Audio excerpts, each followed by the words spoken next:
Varias corrientes de viento que los testigos compararon con las de un tornado causaron temor en un sector de esa ciudad la tarde de este lunes.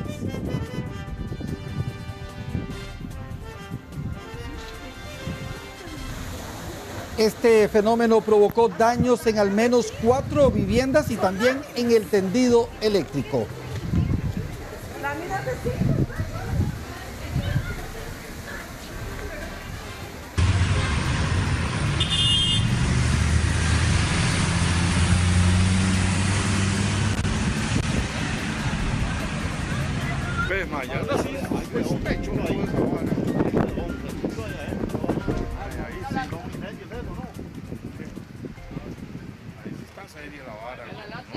¿Qué pasó? ¿Qué daños provocó? Precisamente nuestro compañero Cristian Fallas está en la zona y desde ahí nos da todos los detalles. Adelante, Cristian, buenas noches.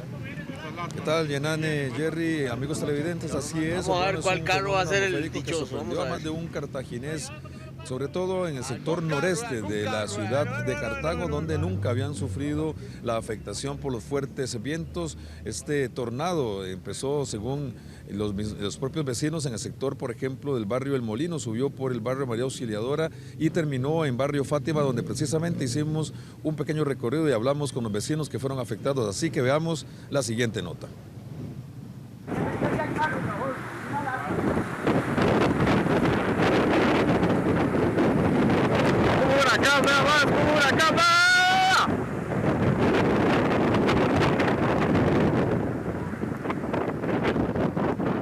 Bastaron pocos minutos para que las láminas de zinc volaran por los aires.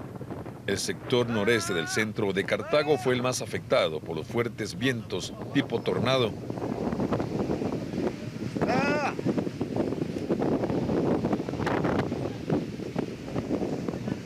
Arriba.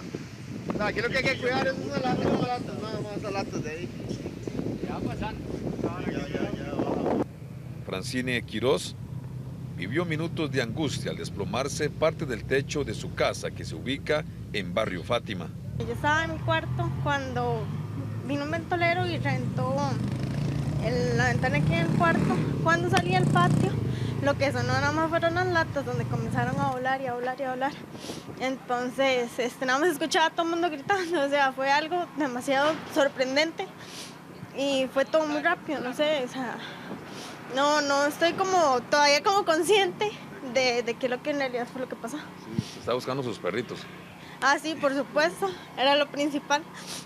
Sí, estaba yo sola con ellos, con los perritos nada más. ¿Nunca haya pasado algo así por acá? No, jamás. Lo que tenemos de ayer no.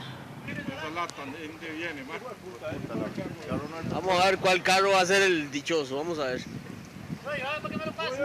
Algún carro, no. Los vecinos, algunos curiosos, quienes captaron la fuerza de la naturaleza con sus celulares, se vieron sorprendidos por el fenómeno, que inició y terminó sin una sola gota de lluvia de por medio. Hicimos una valoración y detectamos 4 estructuras que habían sufrido desprendimiento del techo por los fuertes vientos a raíz de este tipo de emergencias, ¿verdad? ¿Zonas afectadas? En la zona no detectamos a nadie que hubiera sufrido algún daño. Hicimos una revisión en todos los alrededores del lugar y efectivamente solo pudimos constatar el daño en 4 estructuras.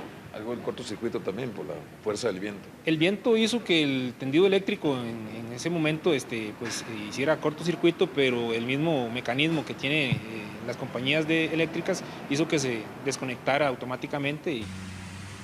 Los vecinos de barrio Fátima y alrededores esperan que se les restablezca el servicio eléctrico, interrumpido por los cortocircuitos en el tendido. Bueno, siempre en temas del clima, 16.000 rayos han caído en los primeros 5 días del mes de junio. Uno de ellos impactó a un excursionista quien se encontraba en el Cerro Chirripó. Veamos la siguiente nota.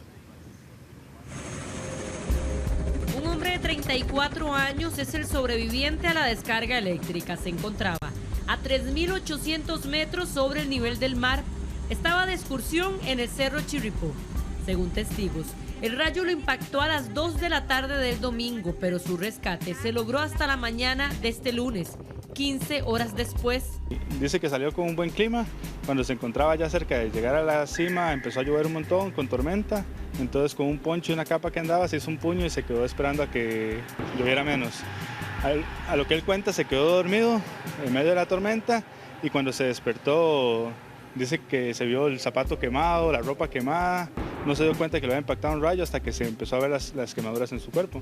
Él tuvo que caminar cerca de hora y media, 2 horas, porque andaba solo, hasta el albergue de base Crestones, donde a buscar ayuda. Para suerte de él, habían 3 médicos que le pudieron atender y lo estuvieron estabilizando durante la noche para hoy en la mañana lograr su extracción. Las quemaduras provocadas por el rayo afectaron el 38% de la superficie corporal. El hombre fue trasladado al Hospital Calderón Guardia. Le pasé 3 litros, 2 litros y este poco volumen, más o menos 3 litros. Ya con sonda Foley. La orina está clara, un poco de sedimento urinario ya, pero ahí va con, necesita más volumen. Claro. Y igual todo va vendado, traté de vendar la mayoría, ahí todo tórax anterior, posterior. ¿Un rayo me dijo que fue? Sí, genitales. Sí. Entró acá y salió interdigital. El rayo que lo impactó es solo uno de los 16.000 que cayeron durante los primeros 5 días de junio. En lo que llevamos del 2016, ya se registran más de 186.000 descargas, lo que convertirá a este año como el más activo, puesto que ocupaba el 2014 cuando se contabilizaron en total 213.000 rayos. Eso es un inicio bastante activo, digamos, dentro de lo normal un poquito más activo, y en parte está asociado a estas condiciones que hemos tenido ya de la época lluviosa, ya más definidas sobre buena parte del país. Las estadísticas de descargas eléctricas se llevan por parte del ICE desde el año 2004.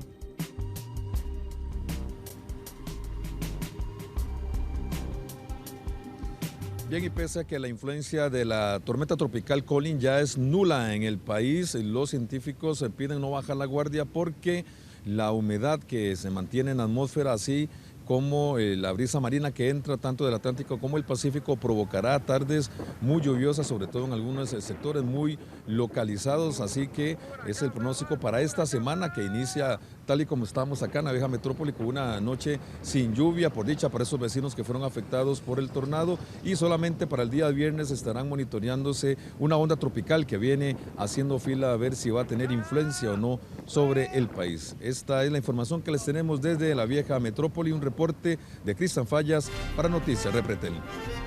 Bien, muchísimas gracias, Cristian. Gracias, Cristian. De veras que asusta la fuerza de los vientos. Pasamos a otras informaciones. En el fondo de un barranco de unos 20 metros localizaron el cuerpo de un hombre. Al parecer se trataría de un joven que mañana cumpliría 17 años y que desapareció el martes. Un ciclista sorprendido por un mal olor dio con un cuerpo en avanzado estado de descomposición. Él viajaba por el Bajo de los Rodríguez en San Ramón cuando, al pasar por una curva, sintió la pestilencia. Al observar de dónde salía el olor, descubrió los restos de un hombre. Él estaba debajo de un vehículo. Al parecer, el conductor perdió el control cuando viajaba en el sentido La Fortuna-San Ramón y cayó unos 20 metros tras dar varias vueltas. Todos los días subo y bajo por esa vía, y sí es una vía muy, muy peligrosa. De hecho, a veces se le pierde a uno el camino por la chumasca, y a veces usted va manejando y de repente se topa con algo que le impide ver el resto del camino. Una vez que se conoció la noticia, pasado el mediodía de este lunes, al sitio se presentaron familiares de un joven quien este martes cumple 17 años. Ellos presumen que se trata del adolescente, ya que desde el martes anterior no se sabe nada de él. Según manifestaron los allegados, él andaba en San Carlos y la última vez que conversó con su madre le indicó que venía de regreso a la casa. Sin embargo, desconocía que anduviera en vehículo. Suponemos que se quedó dormido, ya que no existe huella de frenado. Es una zona montañosa con mucha curva.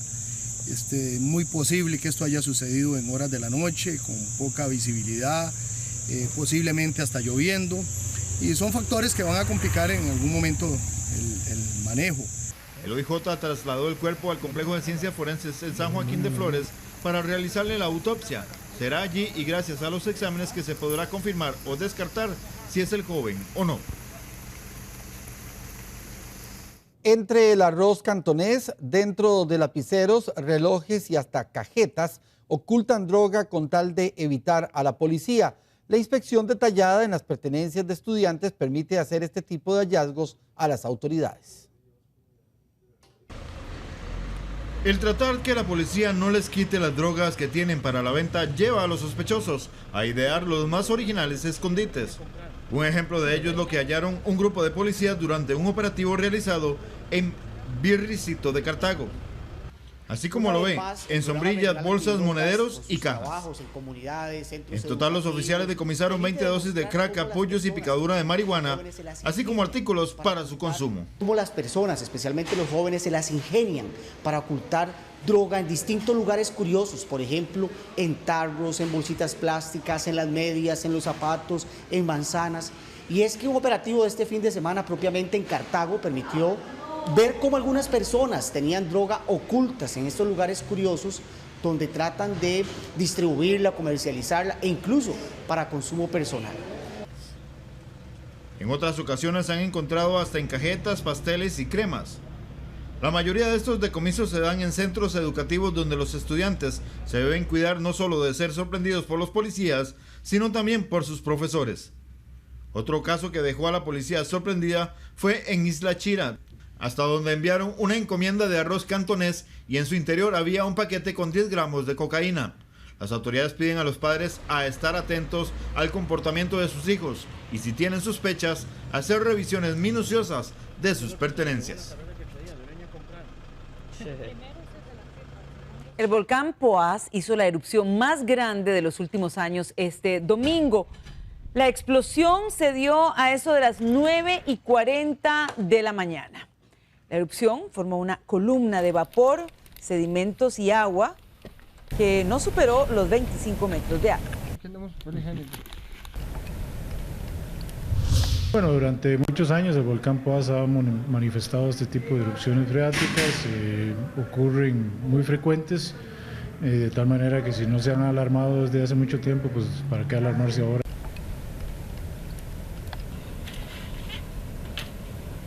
Fuera de control. Así de claro y de contundente es el diagnóstico que las autoridades hacen de las presas, esas que usted vive a diario.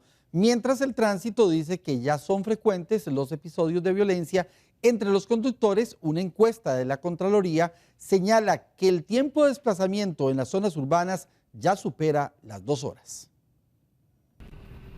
Esta es la realidad de las principales vías del país. Es más rápido avanzar caminando que en un vehículo. Las presas se han convertido en uno de los mayores dolores de cabeza de los costarricenses. La Policía de Tránsito reconoce que es un problema que está en rojo.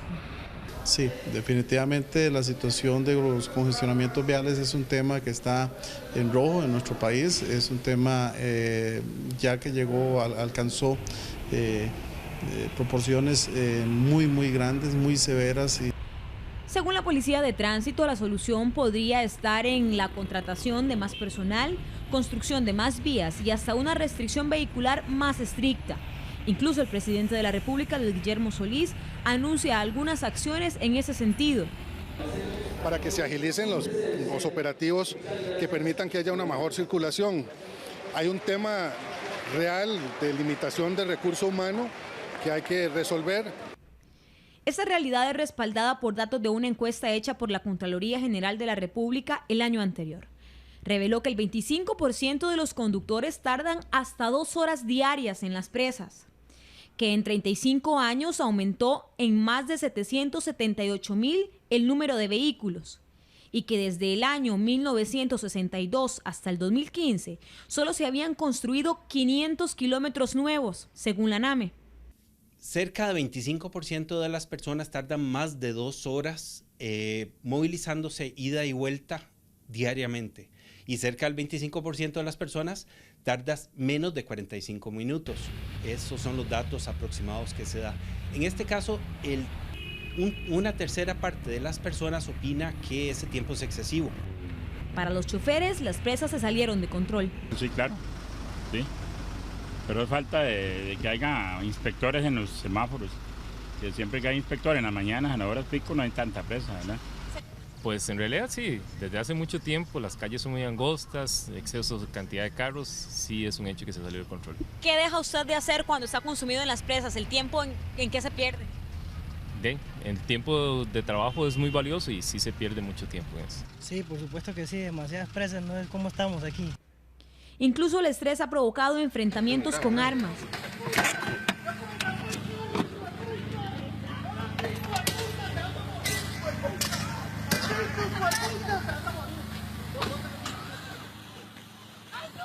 En accidentes es común ver o encontrarse conductores que están peleando o se están gritando, o ya ha pasado también algunas situaciones más drásticas, más agresivas, donde hay alguna agresión con un puñal, con un objeto punzocortante o hasta con una pistola, ¿verdad? Un arma de fuego. Se estima que el 57% de las vías están congestionadas.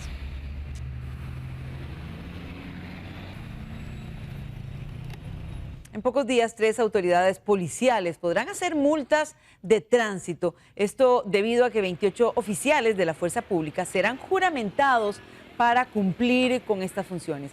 Podrán hacer partes por restricción vehicular, exceso de velocidad y regular el paso. Para lo único que no están habilitados es para atender accidentes de tránsito. Además de los casi 800 policías de tránsito, los oficiales de varias municipalidades también pueden hacer multas. Pueden regular el tránsito, pueden hacer multas por cualquier infracción o por cualquier conducta irresponsable de algún conductor de vehículos, pueden atender situaciones de conducción temeraria, pueden atender situaciones de personas que conduzcan bajo el estado de ebriedad. Vecinos de San Miguel de Desamparados recibieron al presidente Luis Guillermo Solís con reclamos por el caos vial que hay en esa zona. Las presas constantes en ese lugar hacen que pidan una intervención pronta por parte del mandatario.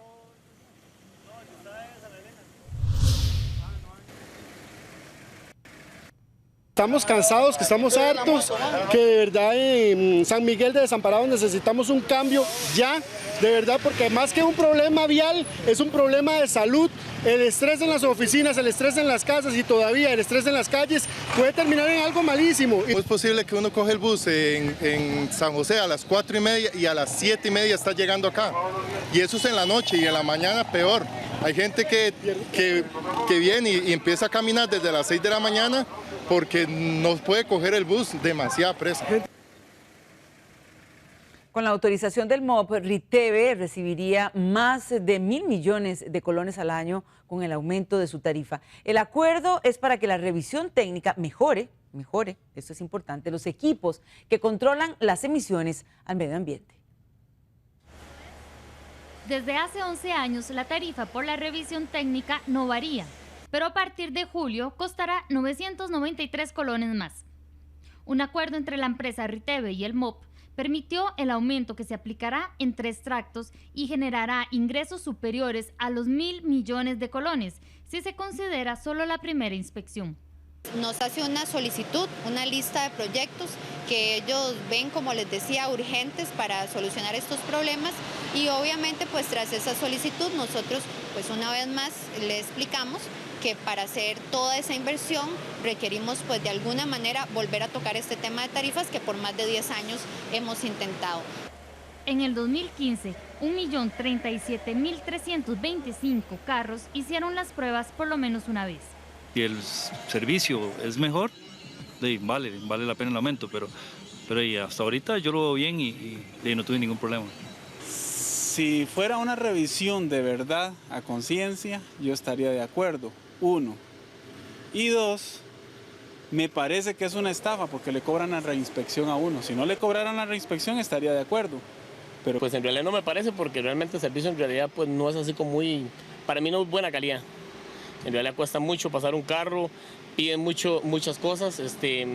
Un carro viene por reinspección varias veces por una misma cosa que tal vez se solucionó con solo una vez. Pero 1.000 colones lo veo justo, en verdad, porque bien que mal, a veces se uno cuenta cómo está el carrito, si está bien o está mal, entonces yo creo que coincide.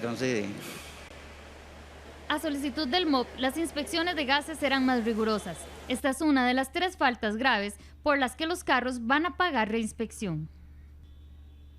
Algunos cambios en lo que es la prueba de gases, ahora van a incorporar, por ejemplo, la medición del factor lambda y ciertos elementos y dispositivos en cuanto a los contaminantes que a partir de ahora entonces se estaría también incluyendo en la prueba. El año pasado la empresa española solicitó un alza de 205%. El ajuste acordado responde solo al 10%. Este aumento no echa para atrás la pretensión de Riteve de subir la tarifa de 10.000 colones a 30.000 colones para cubrir una década sin ajustes. Esta es la razón por la que la empresa española lleva un arbitraje internacional en contra del Estado costarricense.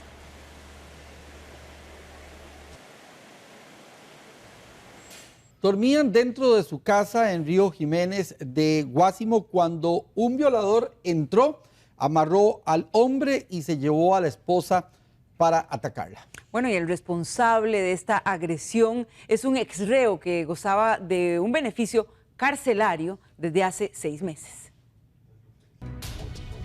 Eran las 3 de la madrugada cuando esta joven, quien en ese momento tenía 7 días que dio a luz, soportó el trauma más desgarrador. Estábamos durmiendo, teníamos todo cerrado. El sujeto entró y con un cuchillo y nos levantó. Le puso el cuchillo en el pecho a mi marido y me levantó a mí y me dijo a mí que le entregara el celular. Yo lo entregué, me agarró del cuello y me llevó ahí en la piñera y de ahí sucedieron los hechos. La joven de 24 años dormía junto a su marido y su bebé de semana y media de nacido. En otra cama, sus 2 niños mayores de 4 y 2 años. Yo le decía que no seguía, que no iba a hacer nada, entonces me amenazaba. Me estaba restregando el cuchillo en el cuello y que si no lo hacían ya me iba a matar. Entonces me quitó la ropa y forcejeamos. Yo forcejé, pues estoy maltratada, todo el cuerpo y yo no sé cómo hice, solo Dios realmente y me lo quité encima y le quité el cuchillo y lo boté. ¿Y corrió? Y corrí, no, o sea, ahí me agarró el pie, me maltrató el pie toda y me agarró el cuello, esto me ahorca, me está ahorcando ya y me tiró al suelo y hizo lo que hizo.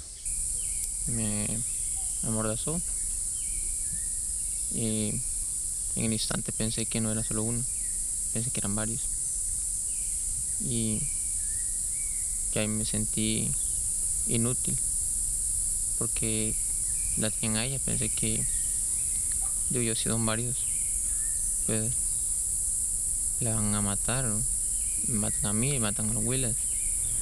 Un reo con beneficio carcelario desde hace 6 meses es el responsable de esta violación. Se trata de un joven de 25 años, condenado en febrero del 2015 a 3 años y 4 meses de cárcel por un delito de asalto con un puñal. Le concedieron la libertad en noviembre del año anterior. El hombre no solo violó a la joven, también robó su celular y se le suma que haya privado de libertad a la pareja de la mujer y sus hijos. Cuando usted se suelta ya la llevaban a ella rumbo a la piñera. Sí, yo lo primero que hice fue ir a la casa más cercana y llamar a la policía. Nada más me dio chance de ponerme unos zapatos lo más rápido que pude, agarrar un machete. La Fiscalía de Pocosí en solo 2 semanas registró 5 casos de reos con beneficios que volvieron a cometer delitos. Me quedé callada nada más, ¿verdad? Porque me tenía el cuchillo en el cuello. O sea, él mismo le dijo, yo hace poco salí de prisión. Sí, sí. Como en forma amenazante. Sí, me estaba amenazando de que salió de la casa, me iba amenazando, diciéndome cosas, tratándome mal y que iba a hacer lo que iba a hacer. En mi ira deseo que lo suelten ya y saber dónde está para yo poder ir por él. Y yo sé que yo buscándolo no se va a escapar, yo no lo voy a dejar escapar. Como consecuencia, aún peor, a la mujer le suministraron un tratamiento antirretroviral y no puede amamantar más a su bebé.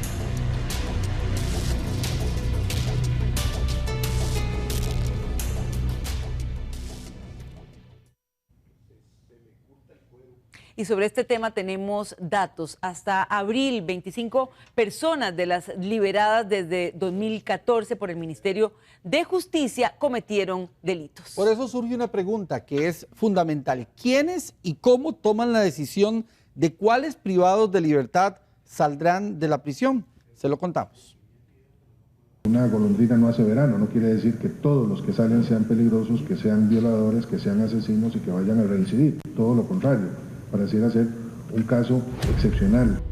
Las declaraciones del presidente de la República el martes anterior a Repretel provocaron malestar en redes sociales cuando se refería a la cantidad de reincidentes que fueron beneficiados por el Ministerio de Justicia en los últimos meses. Y es que desde que Luis Guillermo Solís llegó al poder, 1.270 personas recibieron ese beneficio, de los cuales 25 volvieron a prisión, luego de reincidir en algún delito. Estos números corresponden hasta el mes de abril. Esto significa un 1.9% de la totalidad de las personas que recibieron el beneficio. 8 años antes de Solís, 10.477 personas pasaron al semi-institucional.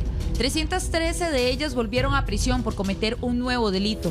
1.166 volvieron a prisión por incumplir las medidas del beneficio y el 86% restante concluyó con satisfacción el programa. Para algunos jueces, su trabajo se está desperdiciando.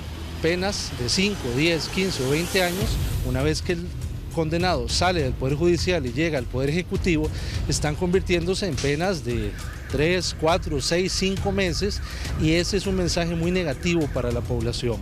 El hacinamiento es una realidad, es algo que hay que combatir, pero me parece a mí que hay que combatirlo de una manera integral. Actualmente los centros de atención institucional acogen 13.173 privados de libertad, cuando el sistema tiene capacidad para solamente 9.510 espacios. Es decir, se maneja una sobrepoblación del 35.8% a nivel nacional. Quisimos conocer el punto de vista de la ministra de Justicia, María Cecilia Sánchez, o el viceministro Marco Feoli, pero en su oficina de prensa nos confirmaron que no les era posible atendernos porque se encontraban fuera del ministerio. Y es que ambos jerarcas han sido los promotores de la movilización de al menos 380 privados de libertad a nivel semi-institucional para disminuir el hacinamiento en las cárceles antes del 31 de mayo. Pero ¿quiénes son los encargados de decidir quién vuelve a las calles? Son 6 especialistas en orientación, trabajo social, derecho, criminología, seguridad y psicología, el consejo técnico de cada cárcel, y que son el primer filtro. Ellos son los encargados de estudiar los casos y emitir una primera recomendación que se envía al Instituto Nacional de Criminología. Ahí, un solo consejo técnico recibe las listas de los 15 centros penales y luego de seleccionar en privado si aprueban o reprueban los casos presentados. Este tiene que haber cumplido mínimo el tercio de la pena en una de las modalidades de valoración técnica, o bien no encontrarse con sentencias superiores a 7 años de prisión. Asimismo, no haber incurrido en actos delictivos de mucha repercusión a nivel social para no poner en riesgo de nuevo a la comunidad a donde se va a insertar el privado de libertad. Pero para especialistas en criminología, la manera en la que están siendo evaluadas estas personas no es la correcta y se está cometiendo un error que se está cobrando caro. El efecto que en la víctima pueda tener esa liberación y el efecto que en la familia y en la comunidad propia de la persona vaya a desarrollar. Y si la persona está en condiciones no solo de afrontar una vida, sino también de las condiciones de rechazo que pueda generar en las sociedades donde vaya a ser aceptado. El Ministerio de Justicia continuará con las medidas tomadas hasta ahora hasta cumplir con las resoluciones pendientes que tienen por sobrepoblación.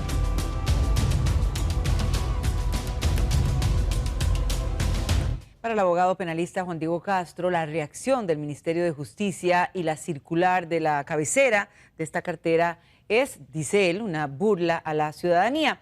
Asegura que el gobierno no está pensando en el costarricense que no comete delitos. Póngale 1 millón de colones por condenar a una persona. ¿Cuánto votó el gobierno al soltar a 5.000 condenados? 5.000 millones de colones.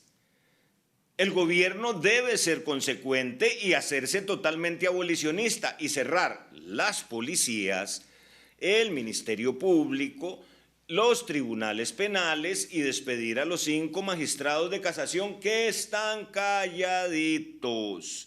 y agarrar todo ese montón de plata que la señora ministra botó por el tubo de la alcantarilla y dárselo a la gente que la asaltan para que recupere lo que lo roban, para que busque psiquiatra, para que le den leche nan al bebé de la señora violada y todo el mundo esté en paz. Está el país al revés. No hay campo en las cárceles porque están hacinados, nos los hacinaron en nuestros barrios, en nuestras calles, y ya no son las cárceles las que tienen rejas, son las cárceles de cada una de las familias de este país aterrorizadas con el AMPA que hace lo que le da la gana.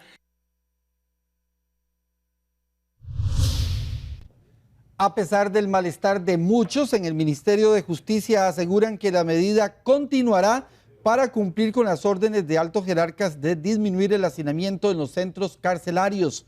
La ministra de Justicia, Cecilia Sánchez, envió un comunicado el pasado 1 de junio a los privados de libertad, advirtiendo que si esta reincidencia continúa, se suspenderán los beneficios. Significa de que están bajo sospecha y priva el principio de inocencia. ¿Estas personas podrían volver a optar entonces por tener el beneficio? Sí, si efectivamente se determina que estas personas fueron sobreseídas o absueltas en una sentencia porque no tuvieron participación en el hecho delictivo que se les atribuyó, perfectamente pueden ser objeto de una ubicación nuevamente en el régimen semi-institucional.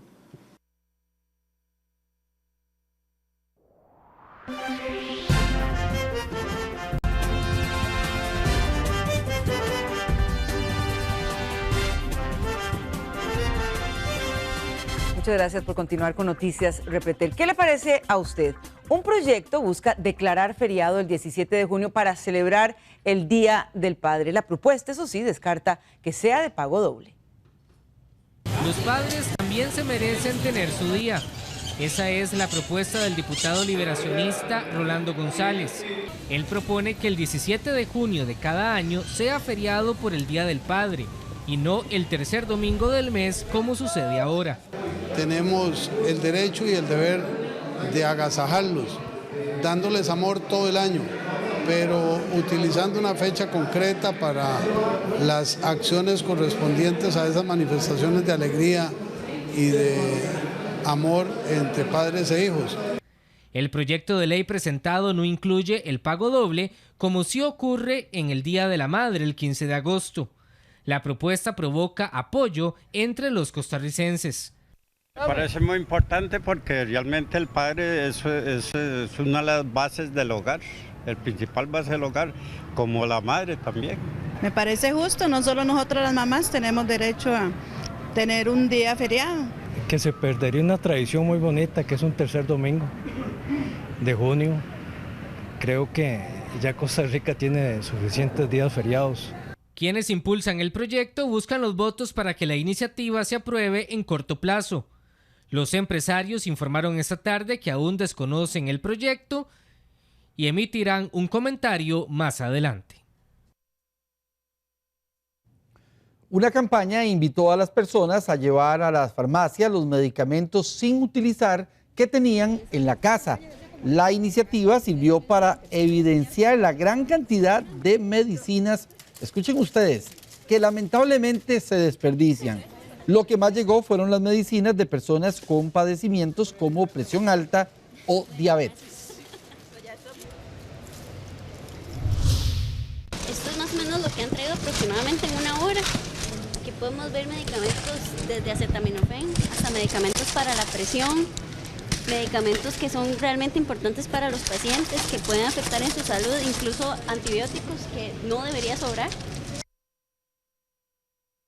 Más cobertura, 111 nuevas ambulancias beneficiarán a pacientes de zonas como Pérez Celedón, Limón, Guanacaste y Punta Arenas. Son unidades de transporte colectivo de pacientes y de soporte básico que servirán principalmente, como hemos mencionado, en zonas rurales. Se renovó el 65% de la flotilla de ambulancias porque la mayoría tiene un promedio de 24 años de uso. Traen una camilla para trasladar un paciente que tenga que viajar por su estado de salud acostado, pero también trae asientos para que puedan también trasladarse varios pacientes que pueden ir a procedimientos de menor complejidad. Y una excelente noticia, el gobierno entregará una computadora y servicio de internet en 140,000 hogares pobres. Este lunes se presentó el programa Hogares Conectados. Agradezco a Dios porque, tengo la oportunidad para poder hacer trabajos más fáciles y progresar en este país que es muy tecnológico ahora, y para los trabajos de la universidad que viene, va a ser mucho más fácil. Y espero que ella y mis otras hijas y también mi nieta llegue a aprovechar esto, ¿verdad? Y como le digo, que sea una cosa de esperanza y mejor para ellas. Con el pago de una mensualidad durante 3 años, las familias podrán tener computadoras como estas e internet en sus casas. No es darles el equipo y el internet gratuito como una transferencia condicionada, simplemente esto es más allá. Lo que buscamos nosotros es darles un instrumento para que las familias puedan salir de la pobreza, no dejen de estudiar, para que las mujeres emprendedoras puedan tener en su empresa el equipo y el internet. Según el plan Hogares Conectados, los beneficiados estarán en 3 grupos. Uno pagará por internet y computadora poco más de 3,000 colones por mes. El 2, poco más de 6,000 colones. Y el tercero, poco más de 10,000 colones. La iniciativa pretende dar estas herramientas a 140,000 hogares en pobreza. Pero ¿cómo se accede al beneficio? Acercarse a los operadores de telecomunicaciones que son parte del programa, y con un acceso que ellos mismos, los operadores, hacen a la base de datos de Limas, la familia recibe un subsidio que puede oscilar entre un 80, un 60 o un 40%. Este lunes se entregaron las primeras computadoras en San Miguel de Desamparados. En la página web de Sutel se puede consultar si usted y su familia aplican o no para este beneficio.